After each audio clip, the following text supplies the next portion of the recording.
Hi there, and welcome to another View from the Other Side.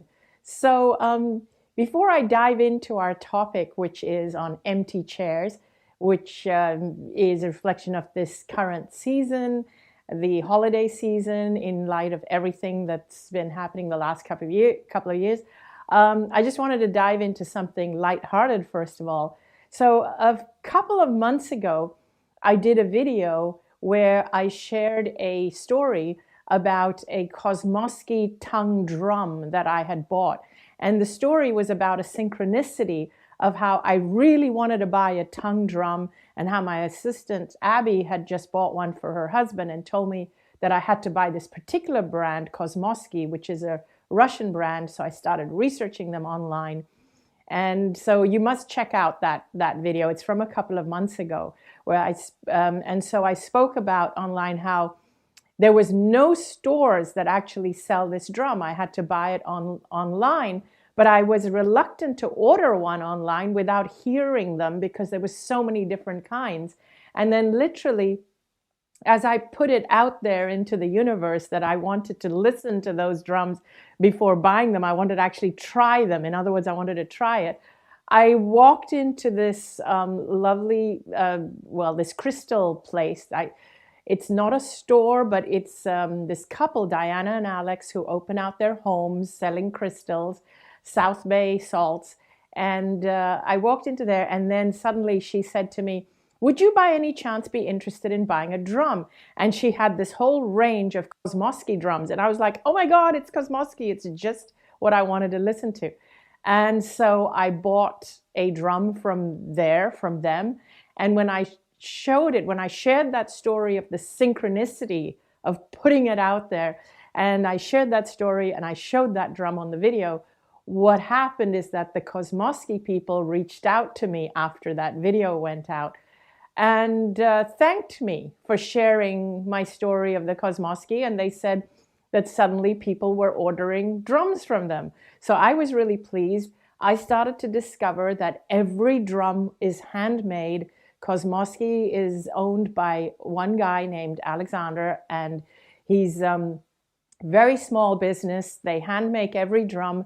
So every drum is unique, and I get nothing from talking about it. It was just my excitement.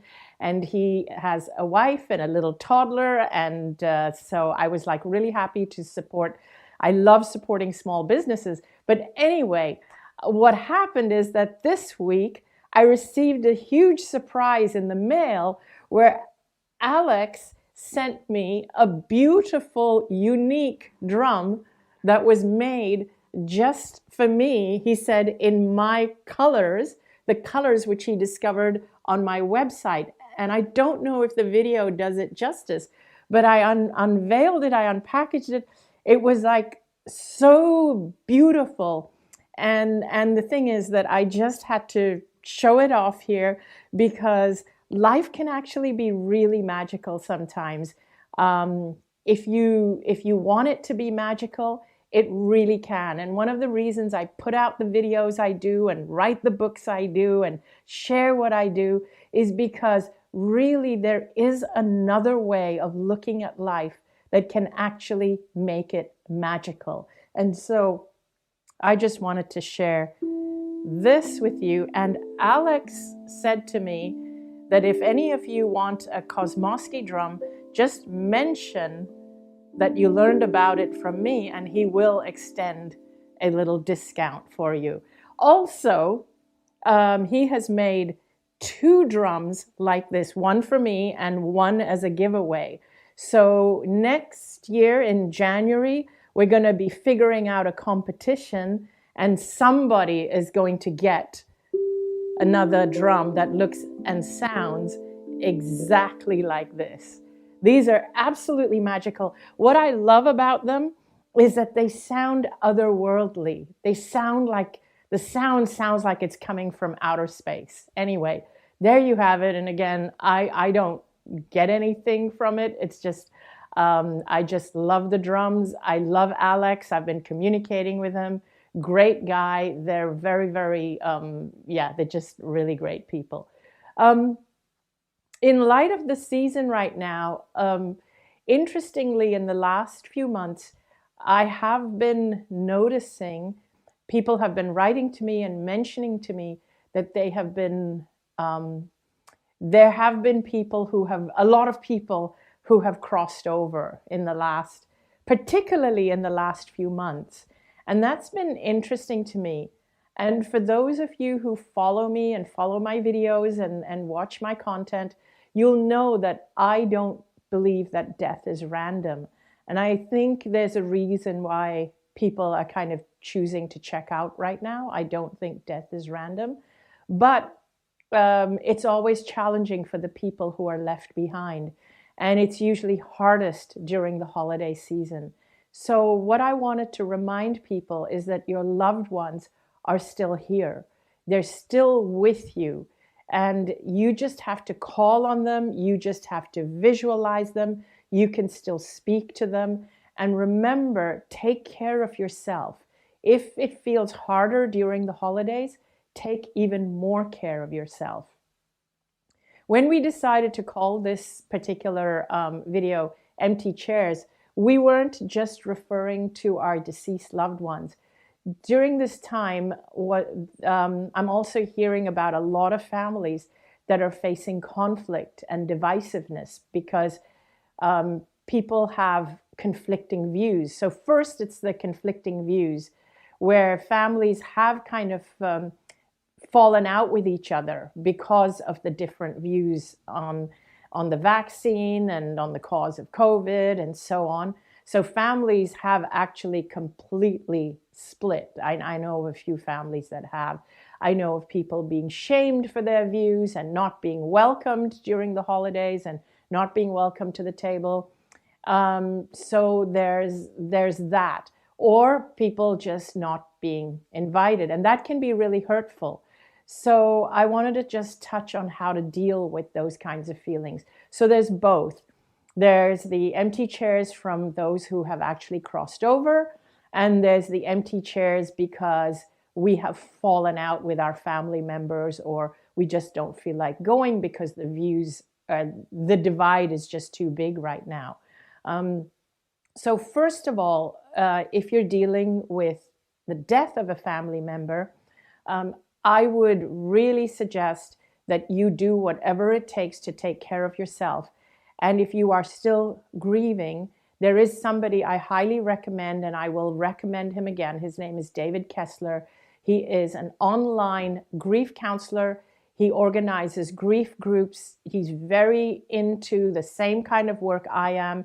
He knows you can connect with your loved ones from the other side, and he connects people together. So he is fantastic, great guy. I know him personally. Tell him I recommended that I recommended him when you find him through his website. His website, I believe, is called grief.com, but you can look him up, David Kessler. On dealing with the holidays and dealing with the divide amongst people, the first thing I want you to know is that if you are not being invited, or if you have family members that are refusing to come over for whatever reason, maybe it's because you're not, some of you are not vaccinated and you've chosen not to be vaccinated, and because of that, you're not feeling welcomed, or people are not coming over or coming near you because you've not been vaccinated. The first thing I want you to know is don't take it personally. Don't take it personally. Everybody who is reacting right now, whether it's reacting to being unvaccinated or reacting to being vaccinated or reacting to the illness itself, remember, everybody is doing it from their own fear, from their own understanding of what is going on. What is really sad at this moment is that we don't have a single conclusion or a single point of understanding. Everybody is convinced that what they understand is the truth. And so the conflict is each person is as convinced of their own truth, but their truth differs from everybody else's truth. We live in a very different time right now. It's not like back in, like even 20, 30, 40 years ago. When you were a kid, depending how old you were, but when you were a kid, or all your neighbors and everybody in your area, this was before the internet came out, before the advent of the internet, everybody in your field, in your surrounding area, was in tune with the same news that you were. They had access to the same information that you had. So everybody in your neighborhood had the same newspapers delivered to their door. And so you had the morning paper and the evening paper, and your neighbor had the morning paper and the evening paper, and the people down the street and people in the next town, everybody got the same newspaper. So you were all getting the same news. You were all being fed the same information. So when you talked to your neighbors, or if you were sitting on the bus and you're talking to people in the bus, you went to work and you talked to people at work, you were talking about the same news, the same stuff happening. Today, it's not the same thing anymore. People are tuned in to different news, and they're tuned in online.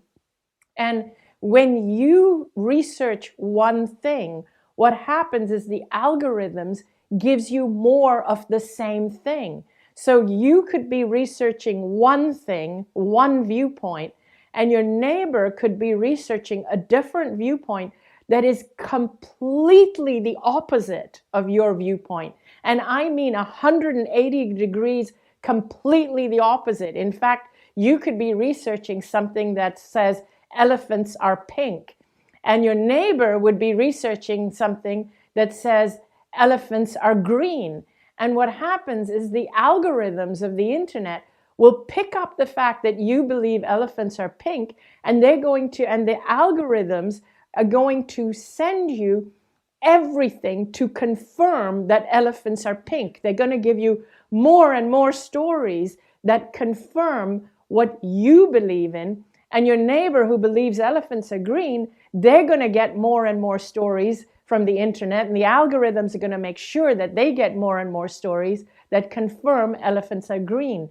And whatever channels you subscribe to, whatever social media you've decided to follow, whoever you decided to follow, what's going to happen is that the people with similar views to you are what you are going to get more of. So what ends up happening is each of us live in this bubble of just, if we're on the internet all the time, we live in this bubble of just having our own views confirmed over and over and over again.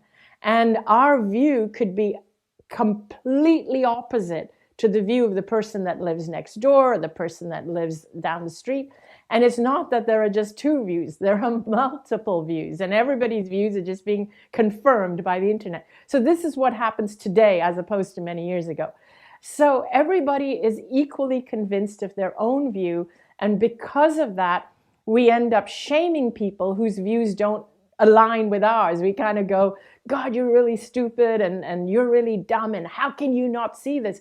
And so the person who's glued to their views and watching and glued to the internet and their views being confirmed, they kind of think, this is so obvious, why don't they see it?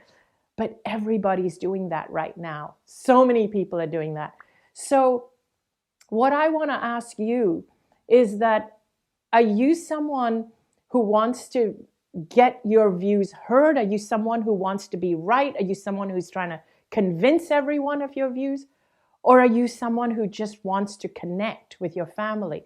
And I'm not saying one way is right or one way is wrong, but what I am saying is you kind of have to decide what it is you want. If it's more important to you to be right, and if it's more important to you to be heard, if it's more important to you to convince everyone of your views, then be prepared that you will face conflict. You will alienate people from you because there's so many views right now. So just be prepared. And if you're okay with that, that's fine. But if you are someone that wants community and connection, then you're going to have a different approach. I'm someone that looks for community and connection. I'm someone who actually believes that really, no matter what your view, our need to convince everyone else comes from a place of fear. And if we and if we really know our own truth, we don't need to convince everyone else. Usually our need to convince everyone else comes from a place of being unsure, or feeling a little bit insecure in our own truth and needing confirmation. But whatever your reasons, also, I'm sure there are people with very noble reasons where you feel that your truth helps people, and so you need to convince everyone because you feel you're helping people. I get that, and I understand that too. But if at this time your feelings are that you want the connection, you want the community, then my personal recommendation is that you stay out of you stay away from trying to convince people of your truth. And so one of the things to do is there are ways that you can gracefully bow out from uncomfortable conversations. At the same time, do not be ashamed or embarrassed about your own personal views. Don't be ashamed of them. Don't be embarrassed about them, but make it clear to the people around you that you love them. So let me tell you what I do in these situations. First of all, I make sure that I tell everybody around me that I don't discriminate, and I really don't. I don't care about what your views are. I don't care whether you've been vaccinated or not vaccinated. You're a person with a soul. I've died and came back, and I know we're all going to die someday. I know we're all souls. I know that we all come from spirit and we go back to spirit. So I want to connect with you on the soul level, on the spirit level. I want to connect with who you are and I want to know what informs your thinking. I'm more interested in knowing what floats your boat, what makes you tick, who are you, what drives you, what makes you happy, what is your passion. I'm more interested in all of that, and I want to know, I want to get to know you as a soul and a person. That's how I feel about my community. All this other stuff is just surface stuff. It's just physical stuff. I want to really get to know you. And that's the aim of what I recommend, or the view with which I recommend that you enter these kinds of events or family events with, if you want to really cut through the surface and cut through the conflict. And most people will find that very welcoming and endearing. The other thing I recommend is that if you are accepting an invitation, I would recommend that you prepare yourself. So you think in your head before going, or you visualize, especially if you know that there are going to be people there who have very strong views that oppose your own views. What I would do if it were me, I would visualize conversations in my own head as if I am talking to their soul. This is the part that's important. This is the part that's important. I wanted to repeat that. Visualize not your physical self talking to their physical self. And I swear this works because I've tried it so many times and it really works. If there is somebody that you suspect you may have a conflict with, visualize that person's soul or higher self and your soul or higher self having a conversation with each other. And what is it that your soul wants them to know? And what is it that you want to hear from their soul? Visualize that before you're with them face to face. And what'll happen is that when you go to the event, to the venue, you will find that either the conversation that you were hoping would never happen won't happen because you'll have visualized your souls talking it out. Make sure that when you visualize the souls talking to each other, that the outcome is one that makes you feel good, because it's your visualization. you have control over what the outcome is. So you will visualize an outcome that is successful and makes you feel good. The visualizing of the souls meeting each other works. I'm going to share a secret with you. I did an event in Sedona very recently, and we filled the room. There were 200 people in the room.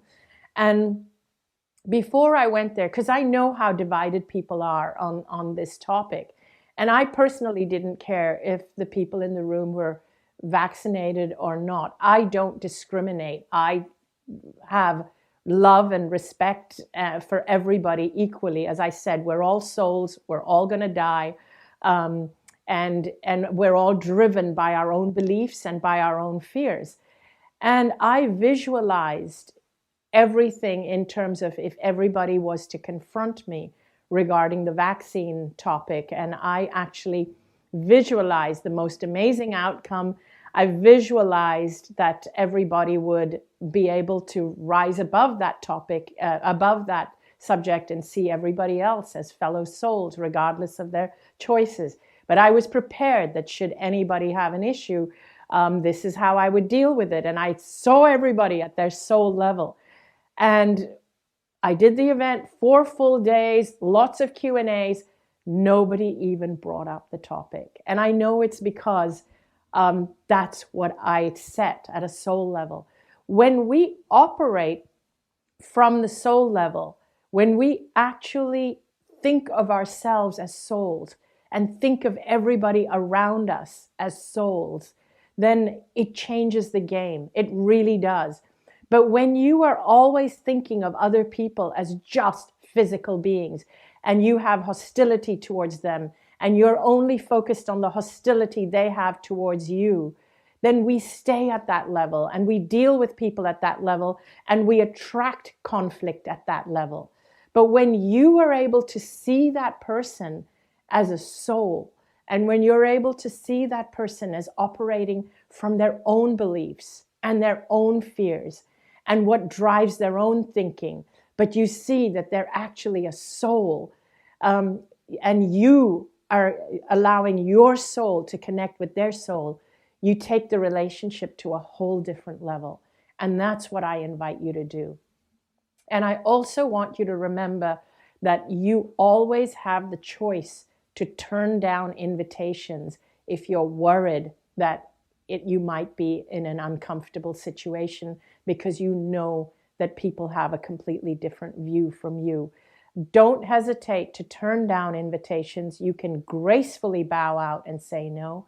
And you can always say that you're not feeling comfortable being around people at this time, but always say, it's not personal. I love you guys. I love you so much. It's just a personal choice I need to make at this time.